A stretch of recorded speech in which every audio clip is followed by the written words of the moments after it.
Hey guys, today I am going to be folding some laundry and we're going to be chatting a little bit about getting through a high-risk pregnancy. I've gotten a few questions and kind of requests for tips and stuff, and even though I don't really feel like qualified, I'm just going to kind of share my story with you guys, and I guess we'll just kind of see where this video goes. So let's start off with a little bit of the backstory, I guess. So I am a mom of two. I have an almost 5-year-old Calvin and a 3-year-old Aaron, and baby number 3, I am currently 35 weeks pregnant with baby number 3. So that's the situation that we're in. With my first son, Calvin, I was in the hospital from 32 weeks until 37 weeks when he was born because my water started leaking. So I had preterm premature rupture of membranes, and that made that pregnancy high risk.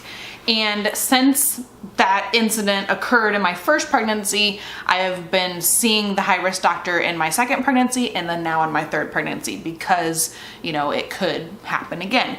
My doctor, when I was pregnant with Calvin, told me there was like a 25% chance of it happening again. Now, along with that, I have also had high fluids, which is called polyhydramnios, and I've had that with all 3 of these pregnancies. And the kids have all been bigger kids, and I've just been diagnosed with gestational diabetes this time around, but I never was diagnosed in my first 2 pregnancies.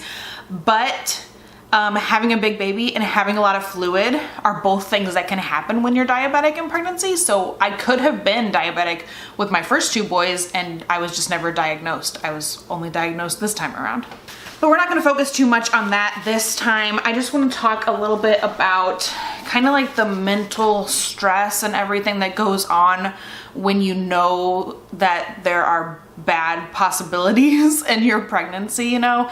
I was super fortunate with Calvin that I had an amazing doctor that let me stay until 37 weeks. Most doctors would have induced you at like 34 weeks because a 34-week baby has the same long-term outcomes as a full-term baby. So I was really lucky that I got to go all the way to term with Calvin, and I just want to kind of share my experience knowing that if that happened again in a different pregnancy, like it could happen this time, it could happen in another pregnancy, that I might not be as lucky as I was when I was pregnant with my first son, Calvin.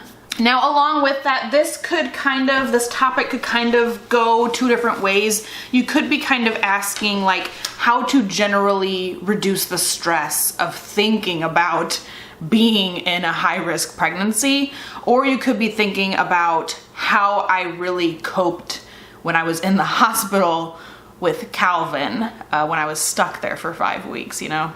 So just speaking about this current 3rd pregnancy, I did have a little bit of anxiety around like week 26, 27, and then just a couple weeks ago it kind of came back a little bit, and I really am like super lucky that I haven't had a lot of like everyday terrible anxiety. I've just gone through a couple of little spells of it through this pregnancy, and I'm so happy about that, because if I was like, you know, terribly worried every single day that my water was going to break early or that I was going to start going into labor early, like if I had to worry about that every single day, it would really stress me out, and I really I don't know why it is that I've only had like these little short-term kind of waves of it.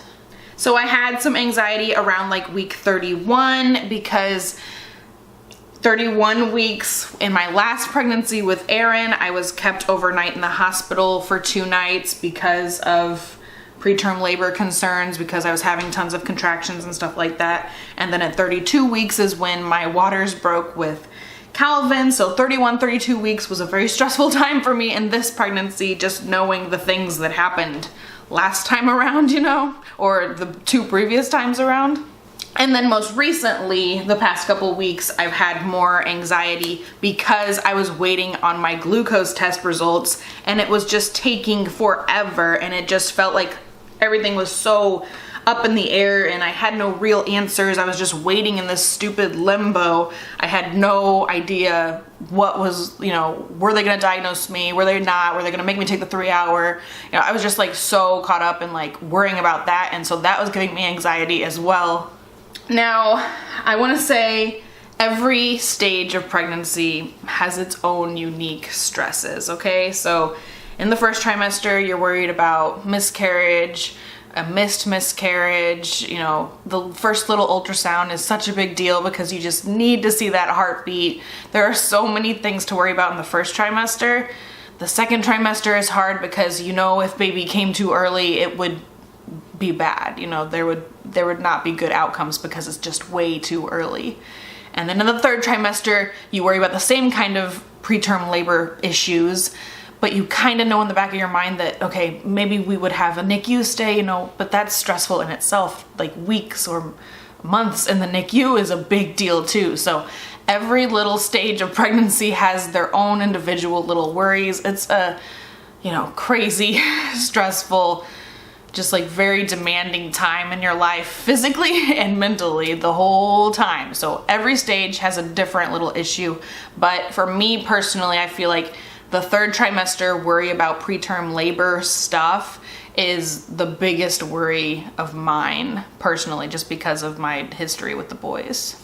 So because of my pregnancies, having some complications, I do go to the maternal fetal medicine office, which is like the high risk doctor. So I see my regular OB, and then I also see the high risk office as well. And that could maybe be a pro as far as all the other stupid things that happen in a high risk pregnancy. At least when you're high risk, at least in my situation, I get to go to MFM weekly now and see baby on ultrasound, and it's fun to check on baby. It's fun to see baby and to see baby in 3D and to get the fun ultrasound pictures. It's cool being able to see baby frequently when everything else is so sucky. You know, you have so many more appointments than you normally would and everything is just so stressful, but at least you get to see your baby all the time, you know? So at least that's one little pro in there. Now, something that I like to do to try to, I don't know about keep my mind off of things, but just to kind of try to calm myself a little bit, is to make very small, like weekly goals or milestones. So like right now I'm at 35 weeks, which is a big milestone because they're not going to stop my labor if I go into labor right now. But you know, a few weeks ago, when you get to like 28 weeks, you're officially in the third trimester. Or if you get to, like for me, it was a big deal to get to March, which is 2 months away, you know, from baby's due date on May 4th. Or like right now, in a couple of days, it's gonna be April. To get to April is gonna be a big deal knowing that baby's gonna be here in April. Baby's due date is May 4th, but because of the gestational diabetes, they won't let me go past 39 weeks. So baby's gonna be an April baby, as long as I make it the next few days. But yeah, so just making those little milestones every week, every day is a really important little accomplishment when you're worried about baby coming too soon. And I can remember doing that kind of stuff in the hospital when I was stuck there with Calvin, because the nurses would tell me every day you're stuck here in the hospital is 2 days he's not stuck in the NICU. And that was, you know, even though the hospital got very boring, very tiring, just stupid in itself being stuck there all the time, knowing that I'd rather be stuck here than have my baby stuck here in the NICU when I'm at home, you know, that I can stay here as long as it's gonna keep baby out of the NICU. So I'm not gonna lie, sometimes it feels like I just ignore the stress and kind of live in denial a little bit. Just like don't even think about it. Just like don't think about being a high-risk pregnancy. I'm just a regular pregnant person, and I deny that I have all of these things that could go wrong. Plus it's different this time around because I have 2 other kiddos to worry about. Where like, you know, in my first pregnancy it was just me and my husband, and Calvin was growing in my belly. So like being stuck in the hospital in my first pregnancy was not a big deal. I literally could not even imagine what it would be like to have been stuck in the hospital right now with the virus going on and not being able to have like visitors all the time, and also having my 2 boys like, you know, with grandma or whoever because I'm in the hospital, like I seriously don't think I could have made it if the same kind of thing happened this time around that happened with my first son, Calvin. So I'm extremely, I don't know, happy or grateful or thankful that the stupid complications happened with my first baby and not with my second or my third pregnancy. So yeah, I'm really more busy these days with 2 tiny people to think about. You know, I'm thinking about them all the time, like especially in the first trimester, I like hardly even like remembered that I was pregnant. I'd really have to like think about the fact that I was pregnant. Like it was just something that was kind of, it wasn't always in the back of my mind. Like with my first 2 pregnancies, I feel like I thought about it constantly. Like it was always on my mind, but I feel like I forgot about it a lot this time around. Even some days, you know, except for my gigantic belly, even some days I'll wake up in the morning for a minute and totally forget that I have a whole person growing inside of me. So in my particular pregnancies, you know, everything is like pretty, you know, so far, pretty smooth sailing up until you get to the 3rd trimester. And then in the 3rd trimester, everything just goes stupid and downhill. And I've been really lucky that it's been a little further along this time around. Like I said, with Aaron, my second son, I had issues at 31 weeks. With Calvin, it was 32 weeks. This time around, I didn't get my gestational diabetes diagnosis, and I didn't have to do like a stay in labor and delivery for many hours until like 34 and a half weeks. So I'm glad that it at least held off for that long. I don't know if I even mentioned that, but this past week I did have to go into labor and delivery after an MFM appointment so they could monitor me for like 4 hours because I was having lots of contractions and they were worried about preterm labor. But don't worry, it all turned out to be okay. I'm not dilated. And the contractions went away when I went home and fed myself and laid down and just relaxed. So we did have a little scare in this past week, but it was not as bad as it was with my second son, Aaron, when they kept me 2 full days on the monitors. That was sucky, but yeah. So we did have a little bit of a stupid situation this time around in this pregnancy, but at least it waited until I was like 34 weeks. Now, as far as like in the hospital stuff, like I really wish I had filmed more when I was stuck in the hospital with Calvin. I only did like 2 video updates during that time, and I feel like I should have like talked more about the actual stay and how it was mentally affecting me, because it's really hard for me to remember exactly how everything felt at that time. But as far as like, you know, things to do, I would have visitors a lot, so I was super lucky. Like my parents would come and visit, my husband would come. My husband drives around in the city. That's his job. He just like drives all over the place, and so he could, if he had something to do out toward the hospital where I was, he could come and stop by for lunch or something, or like schedule his day around coming to see me for a little bit each day. So I was super lucky to have visitors. My sisters would come and see me. My sister, one of my sisters actually worked at that hospital, and so she could come and see me on her lunch and stuff. I had aunts and uncles who were really uncles. I don't know if uncles really came. I had some aunts who came to check on me and stuff, and neighbors, and you know, like I felt very, very loved being in the hospital with Calvin. I was super lucky that lots of people came to visit. So that was really nice. And we would, they could like wheelchair me out to, the hospital had like a little, you know, kind of like garden-y area outside, and we could go and play board games like Yahtzee or Sequence or whatever. We could go play board games out there and stuff like that. So those are the kind of things that I could do like socially. I wasn't like stuck there all by my lonesome like I would be if that happened during COVID. I seriously can't even imagine it. But yeah, other than that, I did some puzzles and stuff. I watched YouTube a lot. I am like a big, like I love watching YouTube all the time anyway. I watched some TV, you know, stupid TV, you know, news and the Kardashians or whatever was on TV, you know, nothing exciting.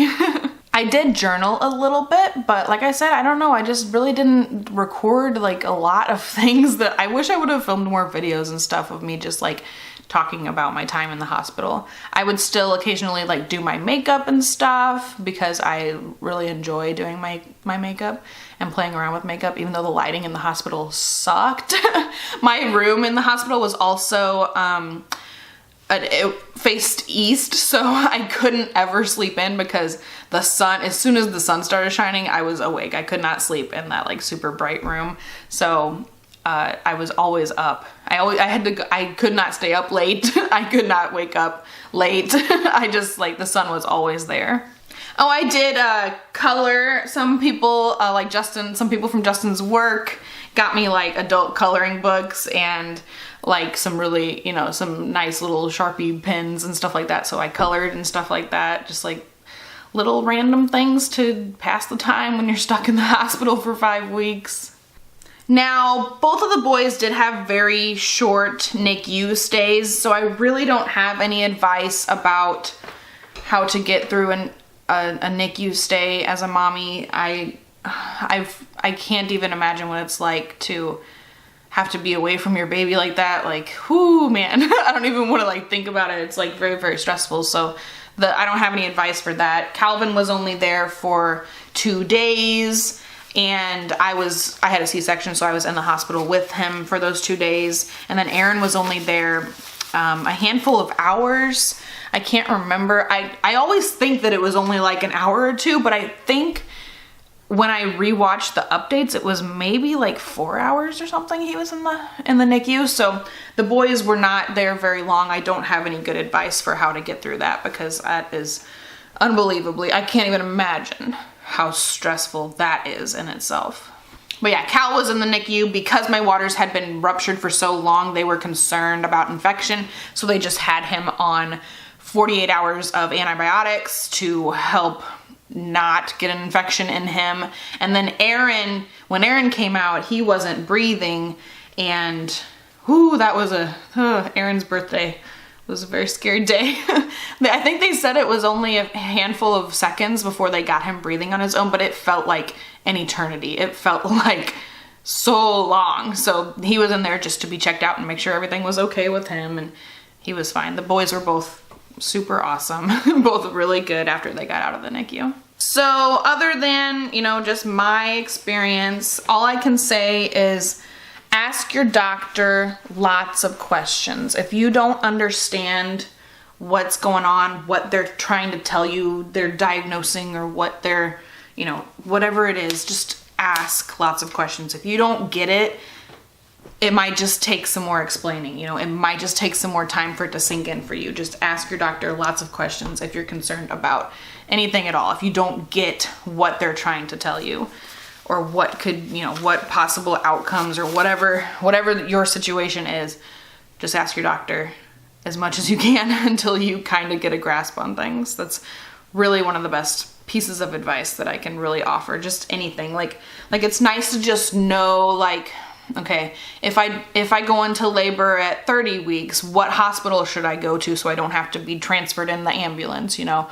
Or like with COVID going on, what are all of the restrictions? Can I have visitors? Can my husband be there? You know, stuff like that. Like, what's the risk for, like, if I'm gonna have a C-section? Like, all the different little things. It just gives you some peace of mind to have lots of answers to things. Even if they're tiny little questions that don't seem like much, it will give you some peace of mind to at least speak with your doctor about something other than, you know, just the normal everyday, you know, my blood pressure and my uterus is measuring X, blah, blah, blah, that kind of stuff. So just speaking about other things that could go wrong, things that could settle your mind even about if things go wrong, you know. It just feels nice to feel like you have a little bit of control by asking lots of questions and having at least some answers to random questions.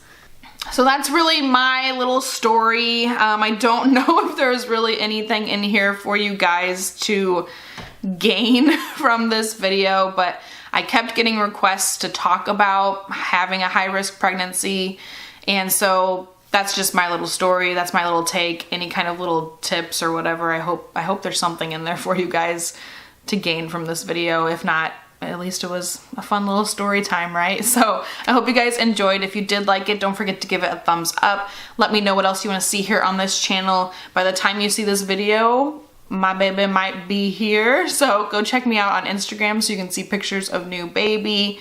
And don't forget to subscribe to this channel because we're going to be doing lots of diaper stuff when new baby gets here. I don't know if you noticed, I've been folding the newborn diaper laundry, which is a video coming out, I think, the week after this one comes up. So next week, you'll see the full newborn cloth diaper stash, which I hope you guys are excited for. Everybody's been asking about it. So I hope you guys enjoyed, and I will talk to you guys next time. Bye.